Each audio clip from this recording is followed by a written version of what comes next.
A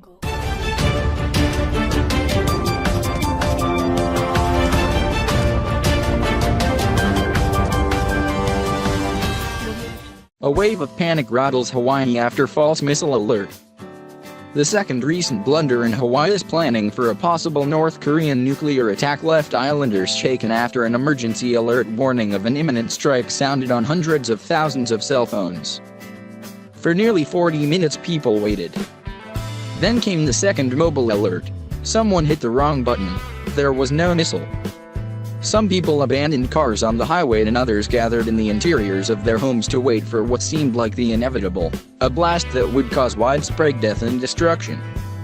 The message sent statewide just after 8 a.m. Saturday read, "Ballistic missile threat inbound to Hawaii. Seek immediate shelter."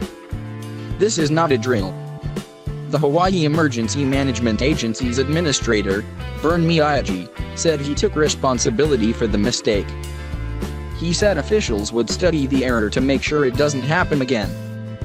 The state adjutant general, Major General Joe Loban, said a written report would be prepared. State lawmakers announced they would hold a hearing next Friday. And Federal Communications Commission Chairman Ajit Pai said on social media the panel would launch an investigation. The backlash from lawmakers was swift. Hawaii House Speaker Scott Saiki said the system Hawaii residents have been told to rely on failed miserably. Clearly, government agencies are not prepared and lack the capacity to deal with emergency situations, he said in a statement. Hawaii U.S. Senator Brian Schatz tweeted the false alarm was totally inexcusable. There needs to be tough and quick accountability and a fixed process, he wrote. This false alert is detrimental to the integrity and trust of the emergency management system, said State Senator Donna Mercado Kim. The Hawaii Emergency Management Agency tweeted there was no threat about 10 minutes after the initial alert, but that didn't reach people who aren't on the social media platform.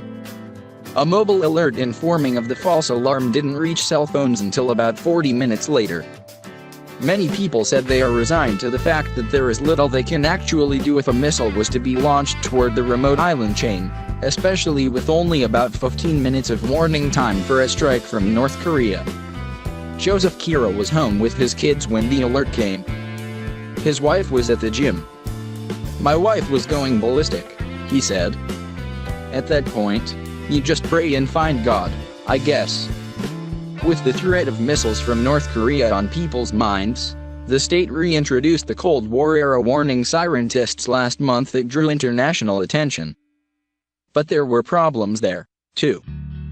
Even though the state says nearly 93% of the island's 386 sirens worked properly during the December test, 12 mistakenly played an ambulance siren. In the tourist hub of Waikiki, the sirens were barely audible, prompting officials to add more sirens there and reposition ones already in place.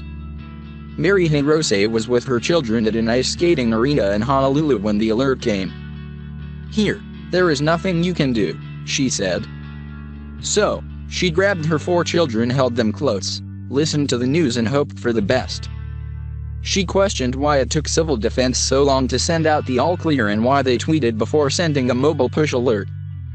Hawaii officials apologized repeatedly and said the alert was sent when someone hit the live alert button instead of an internal test button during a shift change. "Today is a day that most of us will never forget," said Hawaii Governor David Ige. "A day when many in our community thought that our worst nightmare might actually be happening.